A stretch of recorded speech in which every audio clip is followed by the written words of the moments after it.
August মাসের অন্নপূর্ণা যোজনার টাকা আপনাদের ব্যাংক অ্যাকাউন্টে নিশ্চয়ই এতক্ষণে পৌঁছে গেছে। যদি এখনো আপনারা টাকা না পেয়ে থাকেন তাহলে কেন পাচ্ছেন না, আর না পেলে আপনারা কিভাবে আবেদন জানাবেন সরকারের কাছে, সমস্তটা আজকের এই ভিডিওতে আপনাদের জানাবো। তাই আজকের এই ভিডিওটা খুবই ইম্পর্টেন্ট। তো চলুন আজকের এই গুরুত্বপূর্ণ ভিডিওটা শুরু করা যাক। আপনাদের জন্যই গুরুত্বপূর্ণ এই ভিডিওটা, যারা এখনো পর্যন্ত টাকা পাননি। যারা টাকা পেয়ে গেছেন তাদের তো মিটে গেছে, যারা টাকা পাননি তাদের জন্য কিন্তু খুবই গুরুত্বপূর্ণ। তো চলুন শুরু করা যাক। দেখুন, যারা অন্নপূর্ণা যোজনায় এখনো পর্যন্ত টাকা পাননি না, তারা আগে স্ট্যাটাস চেক করুন। এবারে আপনারা বলবেন স্ট্যাটাস চেক তো বন্ধ ছিল। হ্যাঁ, বন্ধ ছিল, তবে এখন খুলে গেছে। আর গতকাল থেকেই এই সার্ভিস চালু হয়ে গেছে, আপনারা স্ট্যাটাস চেক করতে পারেন। এবারে স্ট্যাটাস চেক করতে গিয়ে অনেকগুলো স্ট্যাটাস চেক করার পরে অপশন আসছে বা লেখা আসছে বলতে পারেন। এই লেখাগুলোর মানে কি সেটা আজকের এই ভিডিওতে আমি আপনাদের প্রথমে বলি, তারপরে কিভাবে ক্লেম করবেন বা কিভাবে সরকারের কাছে আবেদন জানাবেন যে আপনি পাননি, তো কি করতে হবে না করতে হবে সমস্ত কিছু জানাচ্ছি। আগে ভালো করে শুনবেন। যদি স্ট্যাটাস চেক করার পরে আপনাদের অ্যাপ্রুভড দেখায়, তাহলে আপনাদের আর কোনো ক্লেম বা কিচ্ছু করার দরকার নেই, কোথাও দৌড়াদৌড়ি করতে হবে না। আপনাদের অটোমেটিক টাকা ঢুকবে, আপনাদের শুধুমাত্র অপেক্ষা করতে হবে। আর ইতিমধ্যে হয়তো টাকা ঢুকেও গেছে, এরকমও হতে পারে। তাই আপনারা একবার ব্যাংকের অ্যাকাউন্ট চেক করবেন। আপনি হয়তো লক্ষ্মীর ভান্ডার এক অ্যাকাউন্টে পেতেন, সেই আপনি ভাবছেন সেই অ্যাকাউন্টেই ঢুকবে, এরকম কিন্তু নয়। ডিবিটি যে অ্যাকাউন্টে থাকবে সেই অ্যাকাউন্টেই আপনাদের টাকা ঢুকবে। আপনি হয়তো জানেনও না আপনার অন্য কোনো ব্যাংকে ডিবিটি লিঙ্ক করা রয়েছে। তো সেক্ষেত্রে আপনি লক্ষ্মীর ভান্ডার যেটাতে পেতেন সেই অ্যাকাউন্টে আপনি বারবার চেক করে যাচ্ছেন ঢোকেনি, অথচ আপনার টাকা অন্য অ্যাকাউন্টে ঢুকে বসে আছে। তো সেক্ষেত্রে আপনারা সব অ্যাকাউন্টগুলো চেক করে নেবেন, তাহলে এই কনফিউশনটা থাকবে না। এটা গেল অ্যাপ্রুভডের ক্ষেত্রে, যে আপনাদের কিছু করার দরকার নেই, অটোমেটিক টাকা ঢুকবে। এবারে আরও একটা স্ট্যাটাস সবার আসছে, ফর ফার্দার ভেরিফিকেশন। তো এই ফার্দার ভেরিফিকেশনটা মানে কি হচ্ছে, যে পুনরায় আপনাদের ভেরিফিকেশন করা হচ্ছে। তার নিচে কারণ উল্লেখ করে দিচ্ছে, কারো 3টি বা তার বেশি রুম রয়েছে, কেউ 10,000 টাকার বেশি ইনকাম করে, তো নিচে কিন্তু কারণ লিখে দিচ্ছে। তো এই ফার্দার ভেরিফিকেশন যদি আসে তাহলে আপনাদের পুনরায় ভেরিফিকেশন করা হবে, তারপরে টাকা দেওয়া হবে। আপনাদের আবেদন কিন্তু রিজেক্ট হয়নি, তাই ভয় পাবেন না। রিজেক্ট হলে তারপরে আপনারা ক্লেম বা সব কিছু করতে পারবেন, রিজেক্ট হওয়ার আগে নয়। এখনও কিন্তু আন্ডার ভেরিফিকেশন রয়েছে, ফার্দার ভেরিফিকেশন রয়েছে। তো সেই ক্ষেত্রে আপনাদের কিছু করার দরকার নেই, অপেক্ষা করতে পারেন। এবং পারলে যারা ভেরিফিকেশন করছে, তো আপনারা অফিসে একবার যোগাযোগ করতে পারেন যে আপনাদের ভেরিফিকেশন করা হোক। এবারে সব থেকে বেশি যে স্ট্যাটাসটা আসছে সেটা হচ্ছে আন্ডার প্রসেস। এই এই আন্ডার প্রসেস, এই স্ট্যাটাসটা আমি বহু বহু মহিলার দেখেছি। তো সেক্ষেত্রে আন্ডার প্রসেস যদি আসে তাহলে কিন্তু আপনাদের আবেদনটা রিজেক্ট হয়ে গেছে বা বাতিল হয়েছে এরকম কিন্তু নয়। আন্ডার প্রসেস মানে আপনাদের এখনো পর্যন্ত ওই যে অ্যাপ্লিকেশনটা আপনারা করেছিলেন সেটার নিরিখে এখনো কাজ চলছে। তাদের ভিতরে যে কাজগুলো রয়েছে, ভেরিফিকেশন বলুন বা সব কিছু চেক করা বলুন, বা আপনাদের এটাও হতে পারে যে টাকা দেওয়ার কাজ চলছে, এরকমও হতে পারে। তো যাই হোক, মোটামুটি কাজ চলছে। আন্ডার প্রসেস মানে হচ্ছে এটাই, আপনাদের রিজেক্ট হয়নি, তাই যে আপনারা ক্লেম করবেন বা আবার সরকারের কাছে আবেদন জানাবেন যে আপনার অন্নপূর্ণা পাওয়া দরকার। তো সেক্ষেত্রে যদি আন্ডার প্রসেস দেখায় তাহলে আপনাদের অপেক্ষাই করতে হবে। ঠিক আছে, অপেক্ষা করলে আপনাদের অ্যাকাউন্টে টাকা ঢুকে যাবে। এবার কতদিন অপেক্ষা করতে হবে না হবে সেই বিষয়ে এখনো পর্যন্ত কিন্তু কিচ্ছু ক্লিয়ার নয়। এবারে আরও একটা স্ট্যাটাসে আসছে যে ব্যাংক ভ্যালিডেশন এরর। তো ব্যাংক ভ্যালিডেশন এরর যদি আসে তাহলে কিন্তু আপনাদের বেশ কিছু প্রবলেম থাকতে পারে। যেমন আপনাদের অ্যাকাউন্টে ডিবিটি লিঙ্ক না থাকতে পারে। আমি আপনাদের বিভিন্ন ভিডিওতে পই করে বলেছিলাম যে ডিবিটি লিঙ্ক রাখতে হবে ব্যাংকের অ্যাকাউন্টের সাথে, না হলে কিন্তু আপনারা টাকা পাবেন না। তো সেই ডিবিটি লিঙ্ক যদি না করা থাকে তাহলে এই প্রবলেম আসতে পারে। ব্যাংকে যখন আপনাদের টাকা দেওয়া হয়েছে তখন ব্যাংকের কোনো সার্ভারজনিত কারণের জন্য এই প্রবলেম আসতে পারে। বা আপনাদের নাম, আধার কার্ডের যে নাম আর ব্যাংকের অ্যাকাউন্টের নামের মধ্যে কোনো স্পেলিং মিস্টেক আছে, তাহলেও কিন্তু মানে দুটো নাম ম্যাচ করছে না, তাহলেও কিন্তু এই ব্যাংক ভ্যালিডেশন এরর এর মতো স্ট্যাটাস আসতে পারে। তো এক্ষেত্রে আপনারা কি করবেন, এক্ষেত্রে আপনাদের যে ভুলটা রয়েছে সেই ভুলটা সংশোধন করাবেন এবং অন্নপূর্ণা ভান্ডারের জন্য যে কর্তৃপক্ষ রয়েছে বিডিওতে বা মিউনিসিপ্যালিটিতে তাদেরকে জানাবেন। ঠিক আছে, তারপরেই কিন্তু আপনাদের স্ট্যাটাস পরিবর্তন হবে এবং আপনাদের ব্যাংকের অ্যাকাউন্টে টাকা ঢুকবে।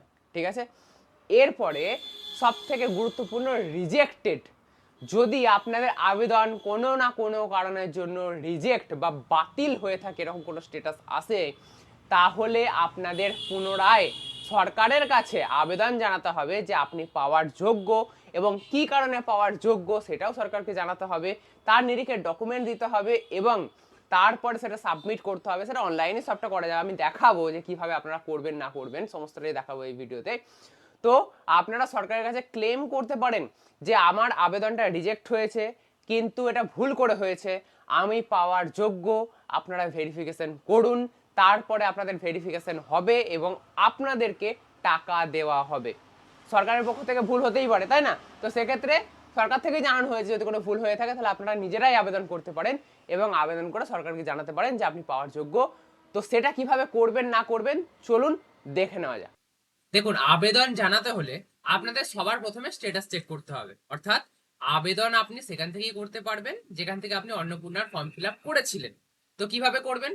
প্রথমেই এই ওয়েবসাইটে আসতে হবে, socialregistry.wp.gov.in।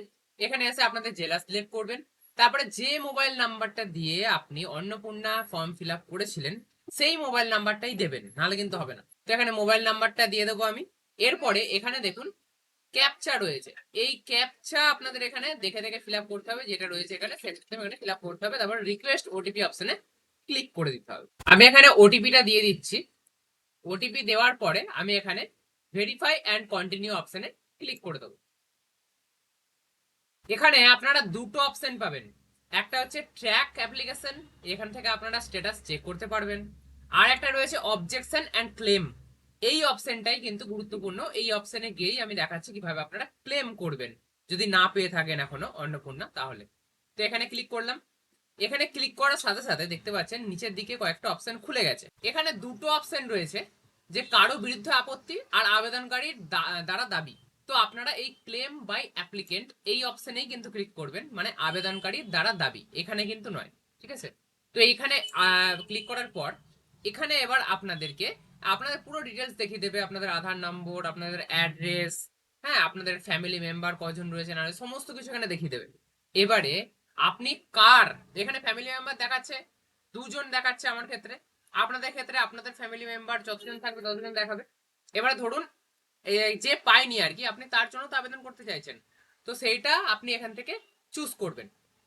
আপনাদের বাড়ির কোন মহিলা পায়নি সেটা দেখে নেবেন, তো সেখানে এখানে ক্লিক করবেন, পাশে যে বক্সটা রয়েছে আমি যেরকম ক্লিক করলাম, আমি ধরে নিচ্ছি ইনি অন্নপূর্ণা ভান্ডার পাননি, তো সেক্ষেত্রে আপনাকে এনাকে চুজ করতে হবে এবং তারপরে এগিয়ে যেতে হবে। নিচে দুটো অপশন পাবেন, যে দাবির বিবরণ, আবেদনের বিবরণ ভুল আছে না ভুলবশত অযোগ্য হিসেবে চিহ্নিত করা হয়েছে, আবেদন প্রত্যাখ্যান করা হয়েছে, কোনটা? যদি আপনি এডিট করতে চান, এতদিন ধরে আপনারা অপশন খুঁজছিলেন যে এডিট করার যদি কোনো অপশন থাকতো, আমি অনলাইনে ফর্ম ফিল আপ করতে গিয়ে ভুল করে ফেলেছি, তো সেক্ষেত্রে আপনারা এডিট করার জন্য এইখানে ক্লিক করবেন। এবারে কি ভুল করেছেন, কোথায় ভুল করেছেন না করেছেন সব এই যে মন্তব্যের ঘরে এখানে সব লিখতে হবে, এবং তার নিরিখে যা যা ডকুমেন্ট, আধার কার্ড, ভোটার কার্ড, যা যা আছে আপনাদের সমস্ত কিছু এখানে আপলোড করতে হবে, ঠিক আছে? এবারে যদি আপনার কোনো ভুল না হয়ে থাকে কিন্তু আপনাকে ভুলবশত অযোগ্য করা হয়েছে, মানে আপনি পাওয়ার যোগ্য কিন্তু অথচ আপনাকে অযোগ্য করা হয়েছে, তো সেক্ষেত্রে আপনি আবেদন করতে চাইছেন, তো সেই জন্য আপনারা এই অপশনটাতে ক্লিক রাখবেন। এবারে এই নিচের মন্তব্যের ঘরে আপনাদের বিস্তারিত লিখতে হবে, বাংলায় লিখতে পারেন, তবে অফিস কাছারি তো একটু ইংরেজিতে লেখাই ভালো, তবে বাংলায় যদি আপনারা লিখতে চান বাংলায় লিখতে পারেন। এখানে আপনাদের লিখতে হবে যে আপনি কেন পাওয়ার যোগ্য, ঠিক আছে? তো সেইটা আপনাকে এখানে পুরোটা বিশ্লেষণ করে লিখতে হবে, যে আপনার এই আছে, এই নেই, আপনার আর্থিক অবস্থা এরকম, সবকিছু আপনাদের সঠিকভাবে দিতে হবে, ঠিক আছে? তারপরে আপনাদের ভোটার কার্ড, আধার কার্ড, হ্যাঁ, প্যান কার্ড, সমস্ত কিছু এখানে কিন্তু আপলোড করতে হবে, ঠিক আছে, যে আপনি কেন পাওয়ার যোগ্য। তো সেটা আপলোড করার পরে এখানে লেখার পরে আপনাকে নিচের দিকে এসে সাবমিট ক্লেম অপশনে ক্লিক করে দিতে হবে। তাহলে কি হবে, এরপরে আপনার এই যে আবেদনটা করলেন, এই আবেদনের নিরিখে আপনার ভেরিফিকেশন হবে যে আপনি অ্যাকচুয়ালি পাওয়ার যোগ্য কিনা, তাদের দ্বারা কোনো ভুল হয়েছে কিনা আপনাকে বাদ দিয়ে, তো সেটা ভেরিফিকেশন হবে। ভেরিফিকেশন হওয়ার পরে যদি আপনি যোগ্য বলে চিহ্নিত হন তাহলে আগামী দিনে টাকা পাবেন, আর যদি না চিহ্নিত হন তাহলে যেরকম আছে সেরকমই থাকবে, টাকা পাবেন। আরো একটা জিনিস বলি, অনেক ফ্যামিলিতে এরকম হবে যে দুজন অ্যাপ্লিক্যান্ট রয়েছে, মানে দুজন অন্নপূর্ণা ভান্ডার পাওয়ার যোগ্য, দুজনে আবেদন করেছে কিন্তু কেউই পায়নি, কিন্তু এখানে দেখুন যে কোনো একজনকে সিলেক্ট করা যাচ্ছে, দুজনকে কিন্তু সিলেক্ট করা যাচ্ছে না আবেদন করাতে। তো সেক্ষেত্রে আপনাদের দুবার আবেদন করতে হবে, মানে একবার একে দিয়ে আবেদন করে নিলেন গোটাটা ফিল আপ করে, আবার এইটাতে ক্লিক করে আবার এটা আবেদন করলেন, আবার সাবমিট করলেন। ঠিক আছে, তো এরকম ভাবে দুটো কিন্তু আবেদন আপনাদের জমা দিতে হবে। তাহলে বুঝতে পারলেন অন্নপূর্ণা যোজনার স্ট্যাটাস, কোন স্ট্যাটাসের কি মানে, এবং কিভাবে আপনারা ক্লেম করবেন অন্নপূর্ণা ভান্ডার পাওয়ার জন্য যদি আপনারা যোগ্য হয়ে থাকেন। সমস্তটাই আজকের এই ভিডিওতে বোঝানোর চেষ্টা করলাম। যদি আজকের এই ভিডিওটা আপনাদের একটুও ভালো লেগে থাকে তাহলে অবশ্যই একটা লাইক করবেন, বন্ধুদের সাথে শেয়ার করবেন, আর এরকমই নতুন নতুন একটা ইন্টারেস্টিং ভিডিও পেতে অবশ্যই চ্যানেলকে সাবস্ক্রাইব করে রাখতে ভুলবেন না।